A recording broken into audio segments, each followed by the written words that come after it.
6 വർഷങ്ങൾക്കിടയിൽ മലയാളികൾക്കിടയിൽ വളരെ പരിചിതമായി വരുന്ന ഒരു പഴവർഗ്ഗമാണ് ഡ്രാഗൺ ഫ്രൂട്ട്. കാഴ്ചയ്ക്ക് നല്ല പിങ്ക് കളറിലുള്ള പുറമേ കുറച്ച് സ്ട്രക്ചേഴ്സ് ഒക്കെ ആയിട്ട് അതിൻ്റെ നല്ല കട്ടിയുള്ള ലെതർ പോലുള്ള കവറിങ്, അത് മുറിക്കുന്ന സമയത്ത് നല്ല വെളുത്ത കളറിലെ കിവി പോലുള്ള കിവി പഴം നമ്മൾ കഴിക്കത്തില്ല, അതുപോലെ സോഫ്റ്റ് ആയിട്ടും രുചികരമായിട്ടുള്ള ഒരു കൺസിസ്റ്റൻസി ഉള്ള ഒരു പഴവർഗ്ഗമാണിത്. ഇത് കുട്ടികൾക്കും മുതിർന്നവർക്കും ഒരുപോലെ ഇഷ്ടവുമാണ്.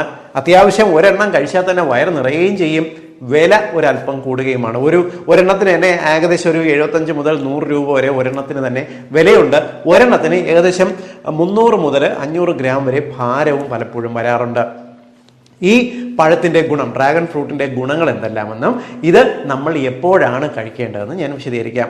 ഡ്രാഗൺ ഫ്രൂട്ട് എന്ന് പറയുന്നത് യഥാർത്ഥത്തിൽ 19-ാം നൂറ്റാണ്ട് മുതൽ തന്നെ മെക്സിക്ക, അമേരിക്ക പോലുള്ള സ്ഥലങ്ങളിൽ വ്യാപകമായി കൃഷി ചെയ്യപ്പെടുന്ന പിറ്റായ ഫ്രൂട്ടാണിത്. ക്രമേണ ഇത് ലോകം മുഴുവൻ ഏഷ്യൻ രാജ്യങ്ങളിലേക്ക് ഇതിൻ്റെ കൃഷി വ്യാപിക്കാനും തുടങ്ങി.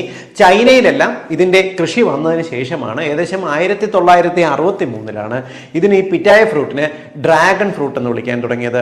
മാത്രമല്ല സ്ട്രോബെറി പിയർ പഴമെന്നും ഇതിന് പേരുണ്ട്. നമ്മുടെ മാർക്കറ്റിലുള്ള വളരെ ഉയർന്ന ഡിമാൻഡ് കാരണം നമ്മുടെ നാട്ടിൽ, കേരളത്തിലും തമിഴ്നാട്ടിലും എല്ലാം തന്നെ ഇത് കൃഷി ചെയ്തു വരുന്നു. അത്യാവശ്യം ഈ നീർവാർച്ചയുള്ള വെയിൽ ലഭിക്കുന്ന അന്തരീക്ഷത്തിൽ ഇത് സമൃദ്ധിയായിട്ട് വളരുകയും ചെയ്യും. എന്തെല്ലാമാണ് ഈ ഡ്രാഗൺ ഫ്രൂട്ടിന്റെ ഗുണങ്ങൾ എന്ന് വിശദീകരിക്കാം.